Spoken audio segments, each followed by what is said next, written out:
గురువుగారు, గణపతిని షోడశ గణపతి అని, అలాగే 32 గణపతి స్వరూపాలుగా, అలాగే 108 గణపతి స్వరూపాలుగా ఆరాధిస్తూ ఉంటారు కదా, ఇది శాస్త్రీయమేనా? అసలు గణపతి ఎన్ని స్వరూపాలు ఉన్నాయి? దైవాధీనం జగత్సర్వం, మంత్రాధీనంతు దేవత. అసలు దేవత అంటే ఏమిటి, మంత్రం అంటే ఏమిటో తెలుసుకోవాలి. ఈ సకల చరాచర సృష్టి దేవతల ఆధీనంలో ఉంది.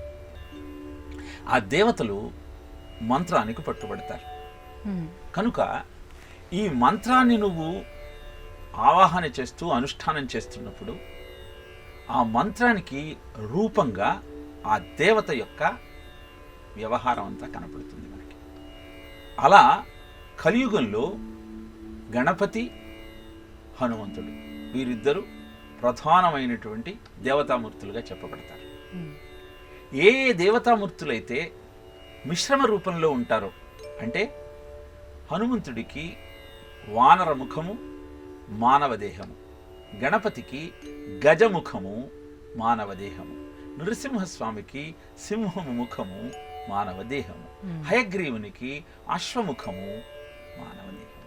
ఇలా ఏ ఏ దేవతామూర్తులైతే ఈ రకాలైన రూపంలో మనకు దర్శనమిస్తారో వాళ్ళు క్షిప్ర ప్రసాదులు, అంటే వెంటనే ఫలితాన్ని అందిస్తారు.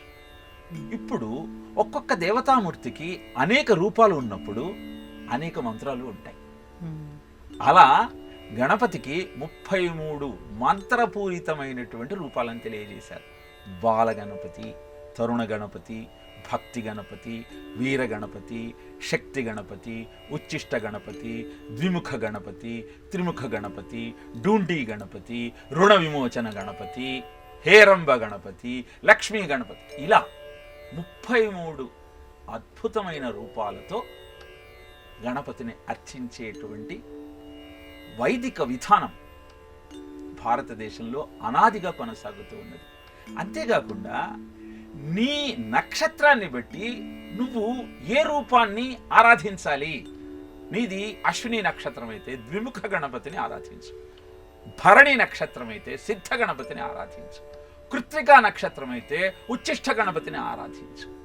ఇలా ఒక్కొక్క నక్షత్రానికి ఆ నక్షత్రమునకు ఉన్న లక్షణాలను బట్టి ఏ ఏ గణపతి రూపాలను ఆరాధించాలో కూడా శాస్త్రం తెలియజేసింది.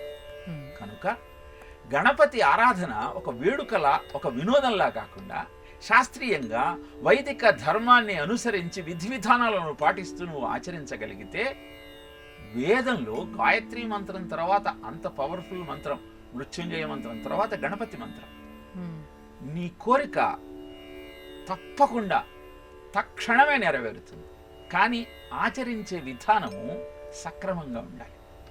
అది దైవము యొక్క అనుగ్రహాన్ని అందించే విధంగా ఉండాలి. కానీ మనం చేసే కార్యకలాపాలు తద్భిన్నంగా ఉన్నప్పుడు ఒక్కొక్కసారి విపరీత ఫలితాలు కూడా ఎదుర్కోవలసినటువంటి ఆస్కారం ఉంటుంది. కారణము నామానికి మంత్రానికి తేడాదే. మంత్రము చాలా తొందరగా ఫలితాన్ని ఇస్తుంది, కానీ కఠినమైన నియమాలు ఉంటాయి.